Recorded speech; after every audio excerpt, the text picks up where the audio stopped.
ফটিকছড়ির রোশাঙ্গিরি ইউনিয়নের আজিমনগর ছায়াবাচ্চা চৌধুরীর বাড়ি ও এলাকাবাসীর উদ্যোগে হজরত খাজা মঈনুদ্দিন চিশতি রহমতুল্লিল আলাহি গাউসুল আজম হজরত মাওলানা শাহ সুফি সৈয়দ আহমদুল্লাহ মাইজভান্ডারি ও শাহ সুফি সৈয়দ গোলামুর রহমান মাইজভান্ডারি এবং এলাকার মরহুমা ও মরহুমদের ইসালে সোয়াবের উদ্দেশ্যে জিকিরে সেমা, শিক্ষা সামগ্রী ও কম্বল বিতরণ করা হয়েছে।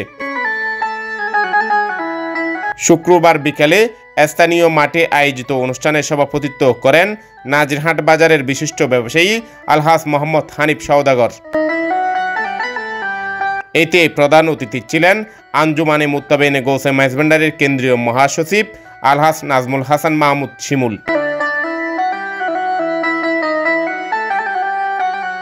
উদ্বোধক ছিলেন মতিভান্ডার দরবার শরীফের সাজ্জাদান শিন হজরত মাওলানা শাহ সুফি আব্দুল হালিম শাহ। স্বাগত বক্তব্য দেন আয়োজনের উদ্যোক্তা ইকবাল হোসেন টিটু। বিশেষ অতিথি ছিলেন আঞ্জুমানে মুত্তাবেইনে গৌসে মাইজভান্ডারির কেন্দ্রীয় সহকারী সচিব মোহাম্মদ লালন ওসমান, মোহাম্মদ শওকত আলী চৌধুরী, মফিজুর রহমান ভান্ডারী, সৈয়দ নাসিরউদ্দিন কাওয়াল, সাবেক ইউপি সদস্য বাহারউদ্দিন চৌধুরী, আক্কাসউদ্দিন সওদাগর, আব্দুর রফ, নুরুল আলম চৌধুরী। বক্তব্য দেন ইউপি সদস্য শফিকুর রহমান, শিক্ষক শামীমুল হাসান ও জসিমউদ্দিন আল কাদেরী। অনুষ্ঠানের শুরুতে কোরআন তেলাওয়াত করেন হাফেজ আবুল কালাম। নাতে রাসূল সাল্লাল্লাহু আলাইহি ওয়াসাল্লাম পরিবেশন করেন ইকরাম আলী চৌধুরী। অনুষ্ঠান সঞ্চালনা করেন ইব্রাহিম খলিল চৌধুরী।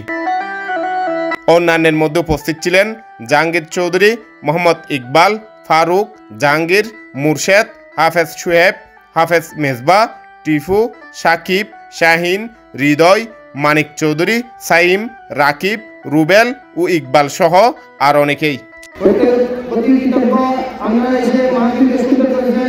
শিক্ষা সামগ্রী ও তিনটা শব্দ দিয়েছি। একটা হচ্ছে শিক্ষা সামগ্রী। আমি তোমাদের ছাত্রদেরকে সামান্য আমার আয়োজনে ওনাদের কাছে কিছু উপহার দেওয়ার জন্য, ওনারা এটা দিয়ে কিছু শিখে, কিছু লিখে, কিছু বুঝতে পারে, সেজন্য আমার একটা আয়োজন। এরপর করে শীতবস্ত্র হচ্ছে আমার সমাজের গরিব দুঃখীরা, আসলে আমরা পোশাক নিয়ে অনেক আরামায়েশে আছি, ওনারা কীভাবে কষ্টে আছে শীতের মধ্যে, এটা আমার মাথায় রেখে আমি চেষ্টা করতেছি। প্রতি বছর, গত বছর দিয়েছি 5টা, এবছর দিচ্ছি 10টা, ইনশাআল্লাহ আগামীতে 20টা, 50টা, 100টা। আমি আমার আমি কম্বল দিচ্ছি না, 200 টাকা 200 টাকা কম্বল দিয়ে এটা আসলে শীত মানে না, এমন একটা কম্বল যেটা দিয়ে আমাদের শীত কমপক্ষে শীত মানা যায়। জিকির জামা আসলে হচ্ছে এর পাশাপাশি একটা ফাইনাল ব্যবস্থা আছে। আমি গত বছর 500 জন মতো আয়োজন করেছি, এবছর ইনশাআল্লাহ প্রায় 2000 মতো আয়োজন করেছি আমাদের ভাই। আমাদের দ্বারাই যে পরিবারের একজন ওয়ারিস নাই, তাদের এই ফাতিয়া এই এলাকার মাধ্যমে আজকের এই যুব সম্প্রদায়ের মাধ্যমে অনুষ্ঠিত হচ্ছে। এবং আজকের এই মাহফিলের মধ্যে যতগুলো আয়োজন হবে, যতগুলো রিজিকের ব্যবস্থা হবে, যত দোয়া করা হবে, সবগুলা ওনাদের ইতালের সব ওনাদের রোহের উপর বর্ষিত হবে।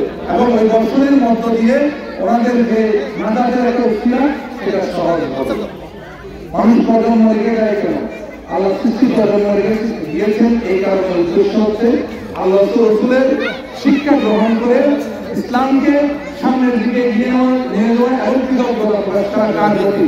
আল্লাহ রসুলের প্রতি এবং তার পরিবারের প্রতি, মা বাবার প্রতি। আমরা আজকে যারা আয়োজন করেছি, আমরা যদি না করি, আমরা যদি এই শিক্ষা দিয়ে আগামী প্রজন্ম আমাদের জন্য এটা করবে না। আমি বিশেষভাবে ধন্যবাদ জানাই শুধু